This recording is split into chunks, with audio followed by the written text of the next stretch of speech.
요한이 요한복음을 쓰면서 또 예수님께서 이제 이 땅을 떠나시고 나서 이해되지 않는 부분이 하나가 있었습니다. 예수님이 이 땅에 계실 때, 그리고 예수님이 떠나시고 나서 유대인들은 하나님께서 택하신 백성들인데, 이 하나님의 택하신 백성들 가운데 하나님의 아들 예수님께서 오시고, 그리고 오셔서 유대인들에게 말씀을 전하시고, 또 말씀을 전하신 것뿐만이 아니라 수많은 기적을 행하시는 것을 유대인들이 다 보았습니다. 분명히 이 기적을 유대인들 가운데 병자들을 고치고, 그리고 물로 포도주를 만드시는 것을 본 사람들이 있고, 그리고 11장에서 보시는 것처럼 죽은 사람을 무덤 가운데서 살게 하시는, 죽은 사람을 살리는 기적을 유대인들이 분명히 보았는데, 요한이 이해되지 않는 것이 이 기적을 본 사람들, 말씀을 들은 사람들이 예수님을 안 믿는 사람들이 있는 것입니다. 어떤 사람들은 예수님을 믿는 사람들이 있는데, 예수님을 안 믿는 사람들이 나오는 것이 요한이 이해가 되지 않습니다. 분명히 예수님의 기적을, 수많은 것을 보았고 예수님의 말씀하신 것을 보았는데, 왜 하나님께서 택하신 백성들 중에서 하나님 예수님을 믿지 않는 사람들이 나오는 것인가? 이해가 되질 않습니다. 오늘 본문 말씀 37절 말씀을 우리가 다시 한번 보겠습니다. 이렇게 많은 표적을 그들 앞에서 행하셨으나 그를 믿지 않았다. 이해가 되지를 않습니다. 분명히 하나님께서 택하신 백성인데, 또 그들 가운데 예수님을 보내시고 이렇게 많은 기적을 보여주셨는데 왜 믿지를 않는 사람들이 나오는 것인가? 또 하나의 우리 본문 말씀을 보겠습니다. 42절 말씀을 봅니다. 그러나 관리들 중에도 그를 믿는 자가 많았다. 관리라는 표현이 나옵니다. 이 관리는 유대 민족 중에서도, 유대인들 중에서도 어느 위치에 도달한 사람들입니다. 관리라고 특별히 기록을 한 이유가 있습니다. 왜냐하면 이 관리들 중에서 예수를 죽이려고 하는 사람들이 있습니다. 그리고 마지막에는 결국 예수를 죽였습니다. 같은 위치에 있는 사람, 같은 자리에 있는 사람들 중에 이 사람들은 예수를 믿는 것이 분명합니다. 계속해서 42절 말씀을 봅니다. 관리 중에도 그를 믿는 자가 많되 바리새인들 때문에 드러나게 말하지 못하니 이는 출교를 당할까 두려워함이라. 예수를 믿으면 출교를 하기로 결정을 했기 때문에 드러내지를 못합니다. 그러나 아마도 예수님께서 나중에 부활하시고 나서 믿음의 공동체 안에 들어왔기 때문에 이 사람들이 예수를 믿은 것이 나중에 드러나게 됐었을 것입니다. 그래서 요한이 요한복음을 기록했을 때는 이 사람들이 예수를 믿는 사람들이었기 때문에, 알게 됐기 때문에 아마 이 당시에 예수를 믿었었구나, 이걸 알고 기록을 했던 것 같습니다. 그러나 이것을 지금 이때는 예수님께서 죽으시기 전에는 속으로만 믿고 드러내지는 못합니다. 그러나 분명히 믿었던 것은 확실하기 때문에 지금 이렇게 기록을 하고 있습니다. 다시 한번 말씀을 드리지만, 예수님의 기적의 사건을 보고 말씀하시는 것을 듣고 어떤 사람은 믿고 어떤 사람은 믿지를 않습니다. 요한이 이 부분 때문에 지금 고민을 하는 것입니다. 왜 어떤 사람들은 믿는 사람들이 분명히 있는데 왜 어떤 사람들은 믿지를 않는가? 고민이 생깁니다. 그리고 여기에 대해서 이제 이 고민에 대해서 해결하시는 장면이, 이것을 해석하는 것이, 그 이유를 설명하는 것이 오늘 본문의 말씀입니다. 어떻게 해석을 하냐면, 이것을 설명해 나가냐면 이사야 선지자의 성경을 가지고 해석을 합니다. 38절 말씀을 봅니다. 해석하는 내용입니다. 이는 이사야의 말씀을 이루려 하심이라. 이르되 주여 우리에게서 들은 바를 누가 믿었으며 주의 팔이 누구에게 나타났나이까? 잘 모르시겠죠? 이 설명은 이렇습니다. 우리에게서 들은 바를 누가 믿었으며, 이 말씀은 이사야 선지자가 말씀을 사람들에게 전했다는 것입니다. 또 예수님께서도 사람들에게 말씀을 전했는데 들은 것을 믿은 사람이 없다는 것입니다. 말씀을 전해 주었지만 이사야 선지자 때도 말씀을 전했고 하나님의 말씀을 들은 것을 전했는데, 예수님도 직접 오셔서 말씀을 전했는데 사람들이 듣지를 않았다는 것입니다. 분명히 전한 것은 있는데, 분명히 사람들에게 들려는 주었는데 많은 사람들이 듣지를 않았다는 것입니다. 40절의 말씀에 왜 사람들이 듣지를 않는지, 왜 사람들이 들었는데도 믿지를 않는지 또다시 이사야 선지자 말씀을 통해서 설명을 해줍니다. 40절 말씀이 있습니다.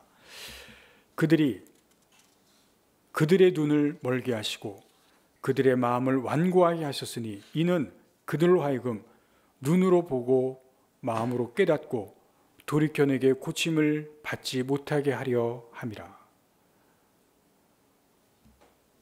읽었는데도 무슨 말씀인지 이해가 잘 되질 않습니다.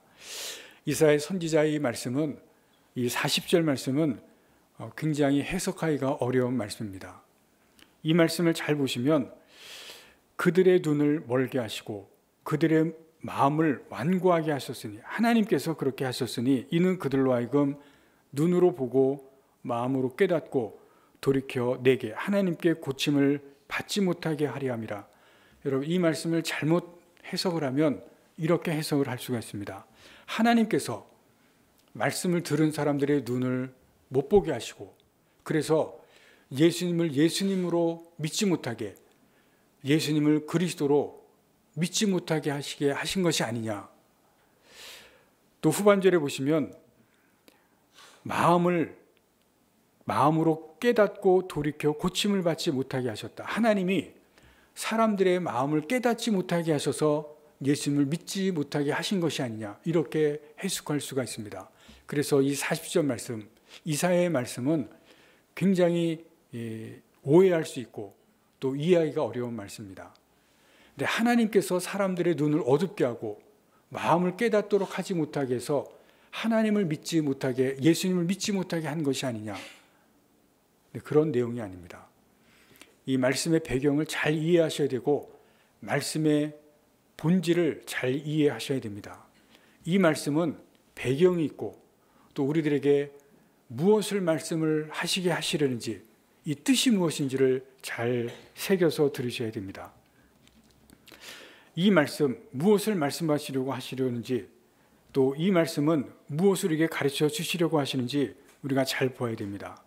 여기에는 신앙에 있어서 아주 근본적인 것을 우리에게 가르쳐 주시려고 하시는 것이 있습니다. 이사야 선지자, 또 우리가 지금 매일 성경에서 보시는 것처럼 예레미야 선지자, 그리고 성경 전체에서 아주 근본적인 것을 오늘의 40절 말씀을 통해서, 그리고 아까 말씀드린 것처럼 왜 어떤 사람은 말씀을 듣는 것, 또 전도하는 것을 통해서 예수를 믿게 되고, 또 어떤 사람은 예수님을 점점 더 멀리하게 되고 믿게 되지 않는지, 아주 근본적인 것을 오늘 본문을 통해서 우리에게 말씀해 주시고 있습니다. 무엇이냐면 불순종입니다. 오늘 이 40절 말씀을 통해서 또 어떤 사람은 믿게 되고 안 믿게 되는지 하는 그 근본적인 것은 불순종에 관해서 오늘 본문은 우리에게 말씀하시고 있습니다. 불순종이라고 하는 것은 하나님이 말씀하신 것을 듣지 않는 것, 행하지 않는 것을 불순종이라고 합니다. 한 번 말을 듣지 않는 것, 두 번 말을 듣지 않는 것, 그것이 아니라 계속해서 듣지 않는 것을 불순종이라고 합니다. 그런데 이 불순종은 한 번 말을 듣지 않고 두 번 말을 듣지 않는 것에서 끝나는 것이 아닙니다. 성경에서 이 부분은, 불순종이라고 하는 것은 가르침 중에서 아주 핵심적인 가르침입니다. 한두 번 말을 듣지 않는 것에서 끝나는 것이 아니라 오늘 본문 가운데서 가르치는 굉장히 중요한 가르침이 있고 성경에 굉장히 중요한 가르침이 있습니다.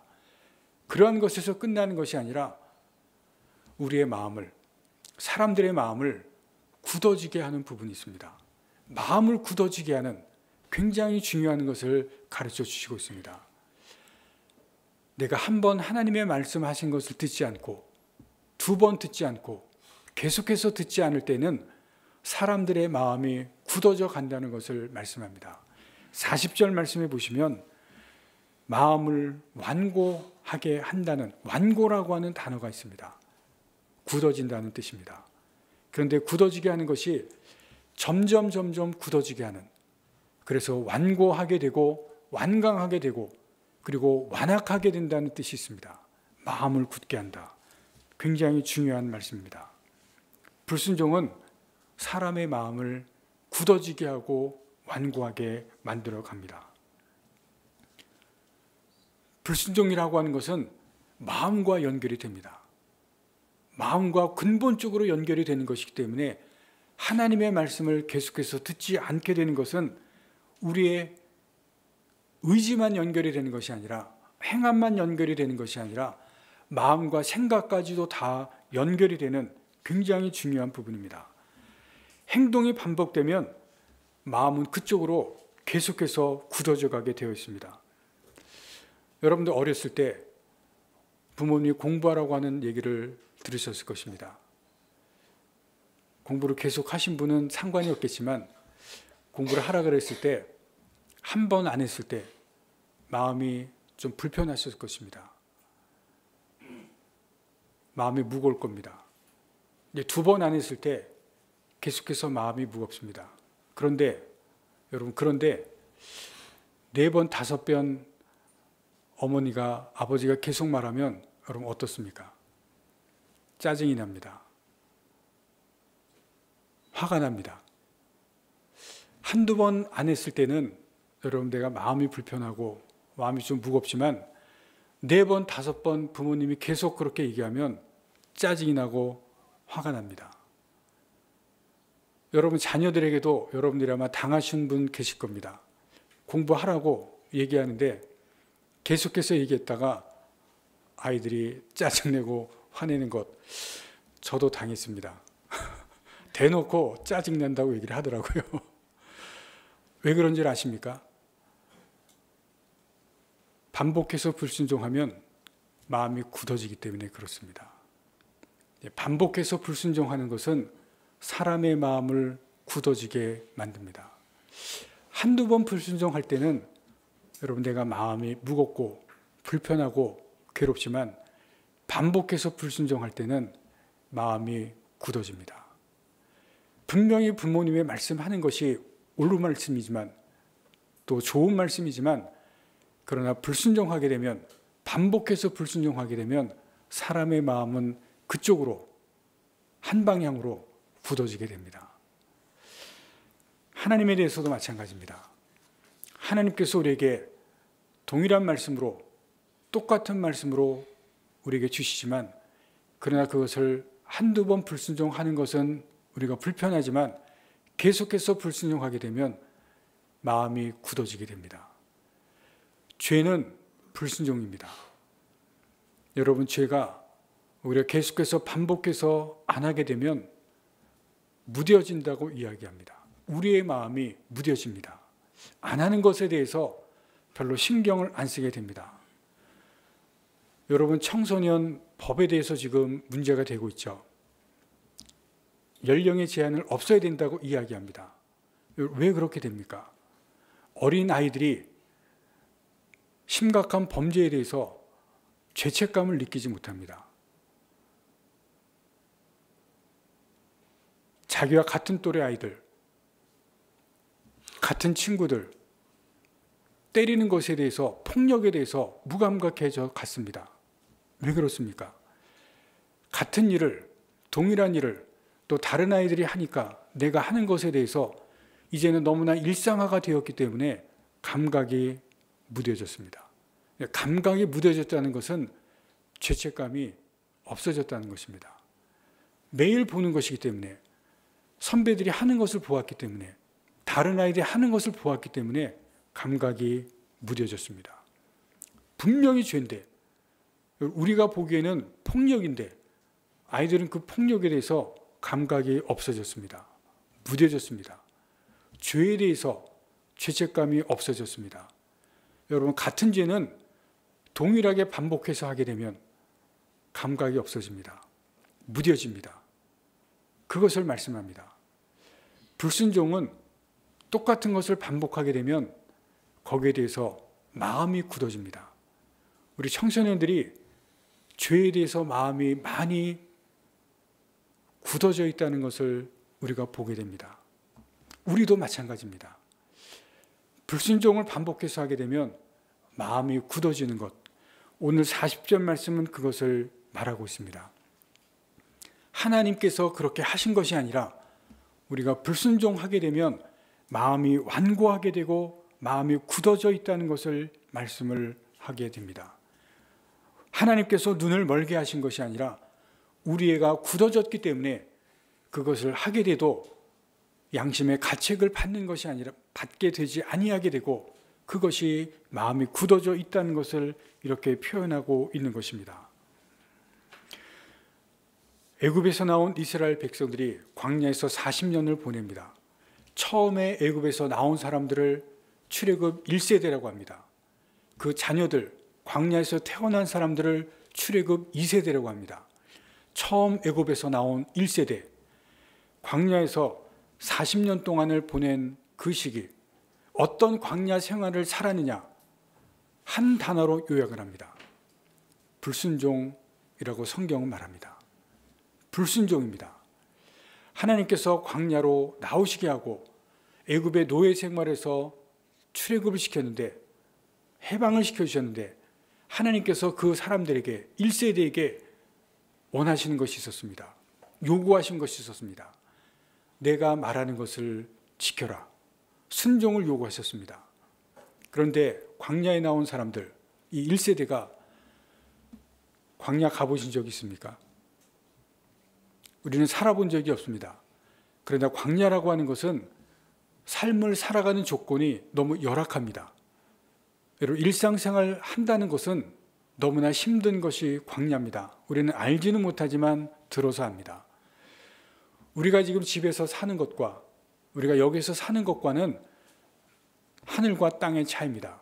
아무 것이 없습니다. 마실 것도 없고 먹을 것도 없습니다. 근데 하나님께서 거기에서 40년을 살게 하셨습니다. 생활이 어떨 것 같습니까? 불평이 있고 불만이 있습니다. 살아가는 삶의 일상생활이 너무나 힘들기 때문에 불평과 불만과 원망입니다. 여러분, 이게 뭔지 아십니까? 하나님께서 순종하라고 하는데 순종의 방해 요소들입니다. 그래서 불평과 불만과 원망입니다. 이것 때문에 순종하지를 않습니다. 불순종합니다. 한두 번이 불순종이 아니라 계속해서 불순종의 반복입니다. 어떻게 되겠습니까? 마음이 굳어져 갔습니다. 불순종이 반복해져 갔기 때문에 출애굽 1세대는 광야 40년 동안 마음이 굳어져 갔다는 것을 성경에서 말씀하시고 있습니다.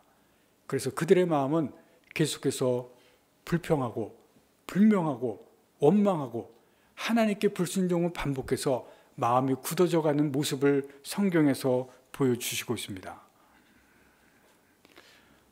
여러분, 우리는 어떻게 해야 되겠습니까? 중요한 것은 우리입니다. 성경에 나오는 이 유대인들, 기적을 보아도 믿지 않고 그래서 마음이 굳어지고 완악한 이 사람들이 문제가 아니고 광야에서 40년을 살면서 불평하고 원망해서 마음이 굳어진 그 사람들이 문제가 아니고 우리들입니다. 우리는 어떻게 해야 되겠습니까? 우리에게는 부드러운 마음이 있어야 됩니다.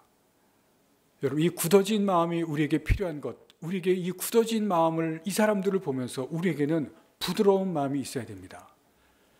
부드러운 마음은 순종을 통해서 만들어지게 됩니다. 불순종이 굳어진 마음이라면 순종은 부드러운 마음을 가지게 합니다. 우리에게 이미 굳어진 마음이 있다 그러면 그 굳어진 마음을 해결하는 것은 회개입니다. 우리에게는 굳어진 마음도 있습니다. 그러나 그 굳어진 마음을 해결하는 유일한 방법은 회개입니다. 여러분, 예레미야를 보면서 읽으시는 분들 여러분 어떻습니까? 두렵습니다. 어마어마한 두려움이 찾아옵니다. 왜냐하면 예레미야에서는 여러분 전혀 하나님의 모습을 우리가 다른 데서 발견할 수 없는 하나님의 모습이 나옵니다. 그것은 무엇이냐면 하나님께서 우리가 성경에서 보는 하나님은 사랑의 하나님입니다. 은혜의 하나님입니다. 근데 예레미야의 하나님은 그런 모습과는 전혀 다른 하나님입니다. 사랑의 하나님이 아닙니다. 하나님께서 참으시고 인내하시다가 하나님의 그 인내가 끝납니다. 하나님의 그 사랑이 끝나는 것이 예레미야입니다. 수백 년을 참으시고 그 오랜 기간을 참으셨던 하나님의 인내가 끝나는 것이 예레미야입니다. 여러분, 예레미야를 읽으실 때 여러분 잘 보셔야 됩니다. 여러분, 하나님의 인내는요 마지막이 있습니다. 그래서 예레미야는 두려운 말씀입니다. 하나님께서 다른 선지자들의 말씀은 심판은 하시지만 참으십니다. 계속해서 참으십니다. 근데 예레미야는 그 인내가 끝날 때입니다. 그래서 예레미야는 지금은 아니지만 뒷부분에 가시면 눈물이 나옵니다. 통곡합니다. 하나님의 인내가 끝나기 때문에 그렇습니다. 심판하시는데 하나님이 더 이상은 인내하지 않고 더 이상은 참지 않으시고 심판하셔서 이스라엘 나라를 멸망시키십니다. 하나님께서 더 이상 참지 않으시고 유다가 여러분 멸망되는데 그 비참한 순간순간들 여러분 지금 보시지 않습니까? 여러분 더 이상의 인내가 없습니다. 여러분 하나님이 심판하실 때는 정말 무섭게 심판하십니다. 여러분 근데 여러분 그런 데입니다. 하나님의 심판하시는 그 전까지 하나님께서 멸망하시기 전까지 뭐가 있냐면요. 회개하는 자. 그 전까지 회개하는 자는 하나님께서 받아주십니다. 회개가 있습니다. 수백 년 동안 하나님께서 회개하라고 말씀하시는데 심판하시기 전까지 회개하는 자는 하나님께서 받아주십니다. 여러분 그게 있습니다. 굳어진 마음, 돌과 같은 마음, 하나님께서 회개하는 자는 받아주시고 아무리 돌과 같은 마음도 하나님께서 다 녹여주십니다. 회개가 있습니다. 그것을 지금 예수님께서 말씀하시고 있습니다. 이사야가 말씀합니다. 돌과 같은 마음을, 굳어진 마음을 회개하면 받아주고 녹여준다는 것입니다. 두 번째입니다. 부드럽게 하신 것은 회개입니다. 두 번째는 순종입니다. 순종은 우리의 마음을 부드럽게 합니다. 어떻게 순종할 것인가? 여러분, 어떻게 순종할 것인가? 두 가지입니다. 하나는 오늘 순종하는 것입니다. 오늘. 바로 지금 순종하는 것입니다. 순종은 미루는 것이 아닙니다. 순종은 바로 지금 오늘 하는 것입니다. 무엇을 순종할 것인가? 내게 말씀하신 것, 오늘 내게 감동을 주신 것, 오늘 내게 깨닫게 하신 것, 하나님의 말씀을 읽을 때 내가 감동을 받고 하나님께서 내게 깨닫게 하시는 것, 오늘 내가 말씀을 들을 때 내게 감동을 주시고 깨닫게 하신 것, 바로 그것을 순종하시는 것입니다.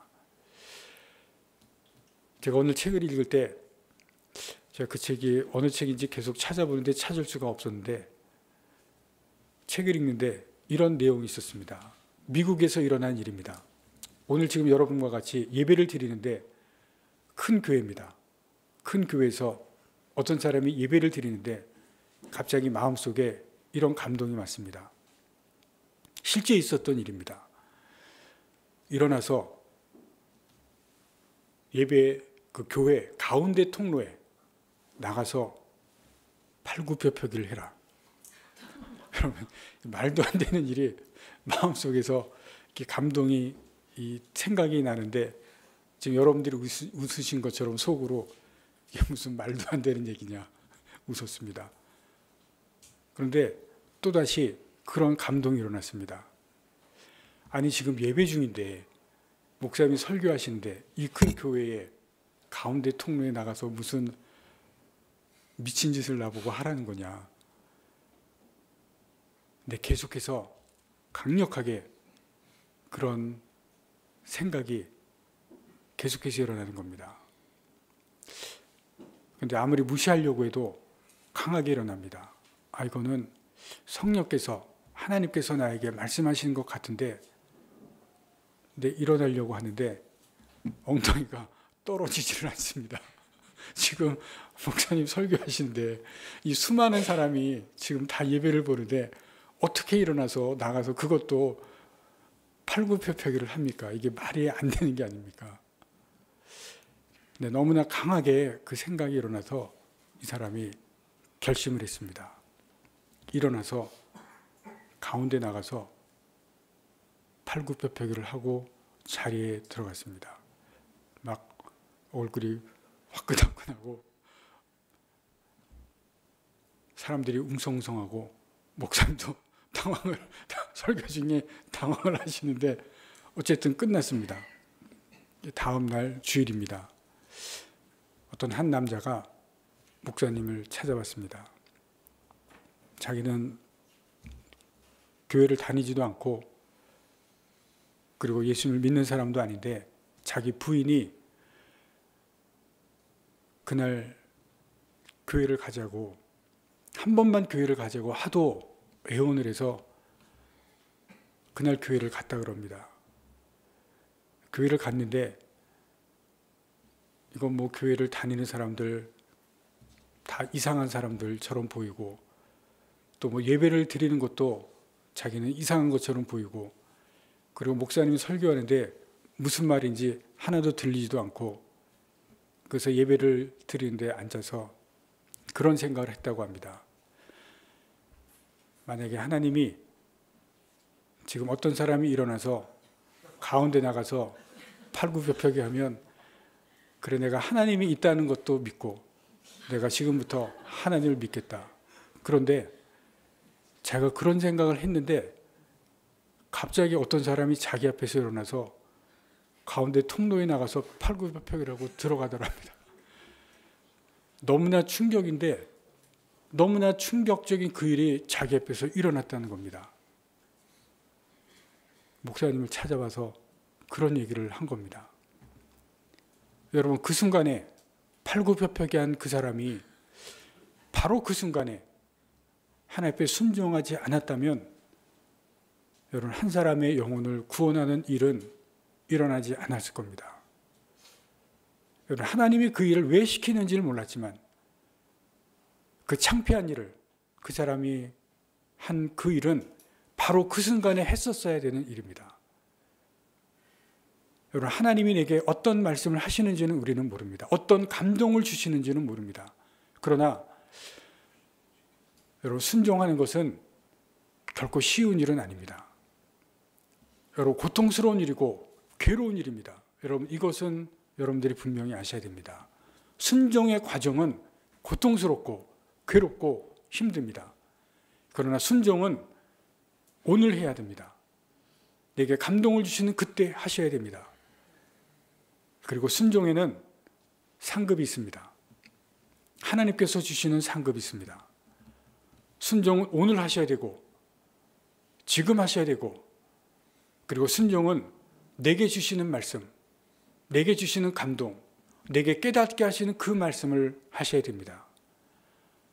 여러분 성경 말씀을 지금 우리가 읽게 하는 것, 매일 성경을 계속 읽게 하는 것은 내가 읽은 그 말씀 가운데 감동을 주신 것, 내게 깨닫게 하신 것, 하나님께서 오늘 나에게 주시는 말씀이 있습니다. 나만에게 주시는 말씀이 있고 나만에게 하시는 말씀이 있습니다. 여러분 말씀들 듣는 가운데 나에게 하나님께서 감동을 주시는 부분이 있습니다. 나에게만 주시는 감동이 있습니다. 여러분 그것에 순종하시는 것입니다. 순종은 하나님의 말씀은 시간 제한이 있습니다. 여러분 이것을 아시기 바랍니다. 시간 제한이 있습니다. 그 시간이 끝나면 그 시간 제한이 끝나면 순종할 수가 없습니다. 여러분 광야에 출애굽 1세대가 하나님의 말씀을 순종해야만 되는 시간 제한이 있었습니다. 그 시간 제한이 끝났을 때는 가나안 땅에 들어갈 수가 없었습니다. 시간 제한은 분명했습니다. 순종해야 되는 그 시간, 그때 여러분들이 순종하셔야 됩니다. 나에게만 주시는 말씀, 그 부분에 여러분이 순종하시길 바랍니다. 그 사람이 하나님께 순종했을 때, 말씀에 순종했을 때 한 영혼이 구원하는 상급을 받았습니다. 현실적으로 내게 도움이 되는 것은 아니지만 한 영혼이 구원하는 그러한 상급을 받습니다. 여러분, 출애굽 1세대는 불평하고 원망하고 그리고 그 마음이 굳어져서 하나님께서 약속하시는 가나안이라고 하는 땅을 약속을 받지 못합니다. 그러나 그 출애굽 2세대 그들의 자녀들은 순종하는 사람들로 바뀝니다. 그리고 그들에게는 하나님의 약속을 성취하는 가나안의 상급을 받습니다. 여러분, 순종하시기를 바랍니다. 우리의 마음이 부드러우십니다. 마음이 부드러워지는 그 부분으로, 내가 지금 순종하지 못하는 그 부분에 내가 마음이 굳어져 있다고 한다면 그 부분에 대해서는 회개하시기를 바랍니다. 마음이 부드러우십니다. 믿음은, 여러분 잘 들으시기 바랍니다. 믿음은 하나님의 약속을 이루어내지는 못합니다. 하나님의 약속을 이루어내는 것은 믿음을 가지고 순종할 때, 순종이 하나님의 약속을 이루어내는 것입니다. 믿음으로 순종으로 나아가는 그 부분에서 하나님의 약속을 이루어냅니다. 그런데 순종의 과정은 고통스럽고 때로는 어려운 부분이 있습니다. 평탄한 길로만 가는 것은 아닙니다. 그러나 그 어렵고 힘들고 고통스러운 과정을 지나갈 때, 광야의 길을 지나갈 때 그 마지막에 하나님께서 주시는 상급이 있습니다. 그 상급을 여러분들이 받으셔서 여러분을 통해서, 나를 통해서 하나님께서 이루시고자 하신 그 귀한 것들을 이뤄나가실 수 있기를 간절히 바랍니다. 기도하시겠습니다.